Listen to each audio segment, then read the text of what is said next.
என்னால இழைக்க முடியுமா? இப்படி ஒரு தாட் என் மனசுல ஒரு காலத்துல இருந்தது என்னமோ உண்மைதான். இழைக்கிறதுக்கு எத்தனையோ மருந்தும் முறைகளும் இருக்கு. அதனால வெறும் வேதனை மட்டும்தான் கிடைக்கும். அது மாத்தினது யோகா.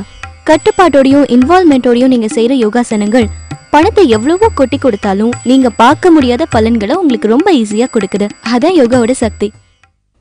இன்னைக்கு இருக்கிற மெக்கானிக்கல் லைஃப் ஸ்டைல்ல நம்ம அதிகமா சந்திக்கிற பிரச்சனை உடல் பருமன். இந்த உடல் பருமனுக்கு முக்கியமான காரணம் உடல்ல இருக்கிற அதிகமான கொழுப்பு. ஒரு ஆணோ பொண்ணோ தன்னால ஜீரணம் பண்ணக்கூடிய அளவுக்கு மேல உணவு எடுத்துக்கிட்டாங்கன்னா உடல் பருமன் ஆயிடுது. இந்த உடல் பருமனுக்கு பொதுவா இருக்கிற காரணங்கள் வயது ஆக ஜீரணிக்கிற சக்தி குறைவாயிடுது. நமக்கு தெரியாம நம்ம சாப்பிடுற உணவுல கொழுப்பு சத்து அதிகமா இருக்கிறதுனால நம்ம உடம்புலயே அது தங்கிடுது.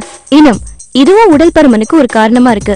எப்படின்னா ஆண்கள் பெண்களை விட அதிகமா உணவு உட்கொண்டு ஜீரணிக்க முடியுங்கிறதுனாலயும் அவங்க வெயிட்ட சமமா வச்சுக்க நிறைய கேலரிஸ் தேவைப்படுறதுனாலயும் இருக்கலாம். மரபு பண்பு உடல் பருமனுக்கு குடும்ப பாரம்பரியமும் ஒரு காரணமா இருக்கலாம். சுற்றுப்புற சூழ்நிலைகள் நம் வாழ்க்கை முறையும் இதுக்கு ஒரு காரணம். அதாவது நம்ம எவ்வளவு உணவு எடுத்துக்கிறோம், எவ்வளவு ஆக்டிவா இருக்கோங்கிறதும் முக்கியம். உடல் அமைப்பின் செயல்கள் சுறுசுறுப்பா இருக்கிறவங்க சுறுசுறுப்பு கம்மியா இருக்கிறவங்களை விட அதிகமா சாப்பிட வேண்டியிருக்கும். மனம் சம்பந்தப்பட்ட காரணங்கள் இது கூட உணவு பழக்கத்துக்கு ஒரு காரணமா இருக்கலாம்.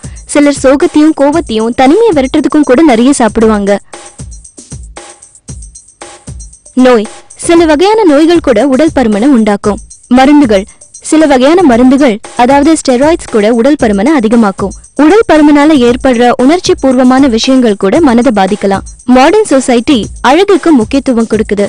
சிலர் அடுத்தவங்களை கவர்றதுக்காக உடலை கட்டுக்கோப்பா வச்சுக்குவாங்க. ஆனா உடல் பருமனா இருக்கிறவங்க தோல்வியையும் அவமானத்தையும் தான் சந்திக்க முடியும்.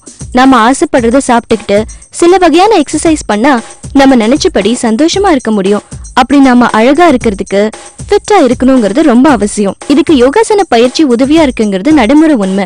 யோகாசனங்கள் கேலரிஸை அழிக்கிற எக்ஸசைஸ் மட்டும் இல்லாம சில யோகாசனங்கள் நம்ம மனசையும் அமைதியா வச்சுக்குது.